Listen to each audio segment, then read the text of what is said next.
ఇటీవల అరెస్ట్ అయిన నటుడు పోసాని కృష్ణమురళి రిమాండ్ రిపోర్టులో సంచలన విషయాలు వెలుగులోకి వచ్చాయి.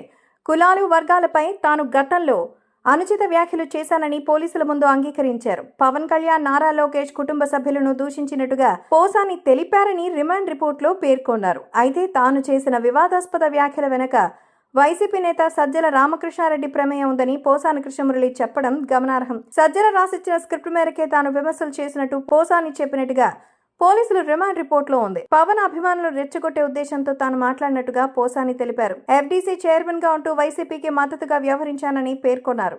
హైదరాబాద్ ప్రెస్ క్లబ్ లో పవన్ ను వ్యక్తిగతంగా దూషించడం వెనుక సజ్జల రామకృష్ణారెడ్డి ప్రమేయం ఉందని, ఆయన అనుమతితోనే మీడియా సమావేశం ఏర్పాటు చేసినట్టుగా పోలీసులకి పోసాని తెలిపారు. తాను మాట్లాడిన మాటల్ని సజ్జల రామకృష్ణారెడ్డి తనయుడు భార్గవ్ రెడ్డి సోషల్ మీడియాలో వైరల్ చేసేవాడని పోసాని చెప్పుకొచ్చారు. ఈ మేరకు పోసాని కృష్ణమురళి చెప్పిన విషయాలతో రిమాండ్ రిపోర్ట్ ని పోలీసులు శుక్రవారం రైల్వే కోడూరు కోర్టుకి సమర్పించారు.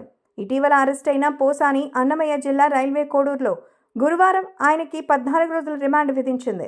దీంతో మార్చి 12 వరకు పోసాని రిమాండ్లో ఉండబోతున్నారు. ప్రస్తుతం పోసాని కృష్ణమురళి రాజంపేట సబ్ జైల్లో రిమాండ్ ఖైదీగా ఉన్నారు. మరోవైపు పోసానిని 5 రోజుల పాటు కస్టడీకి ఇవ్వాలని పోలీసులు కోర్టులో పిటిషన్ దాఖలు చేశారు. అయితే విచారణని సోమవారానికి కోర్టు వాయిదా వేసింది.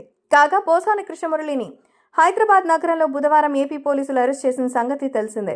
ప్రస్తుతం ఆంధ్రప్రదేశ్ సీఎం టీడీపీ అధినేత చంద్రబాబు నాయుడు, డిప్యూటీ సీఎం జనసేన అధినేత పవన్ కళ్యాణ్, మంత్రి నారా లోకేష్ పై తీవ్రమైన అభ్యంతరకర వ్యాఖ్యలు చేయడంతో పోసానిపై పలు కేసులు నమోదయ్యాయి. మరి ఈ కేసుల నుంచి పోసాని కృష్ణమురళి ఎలా బయటకు వస్తారనేది చూడాలి.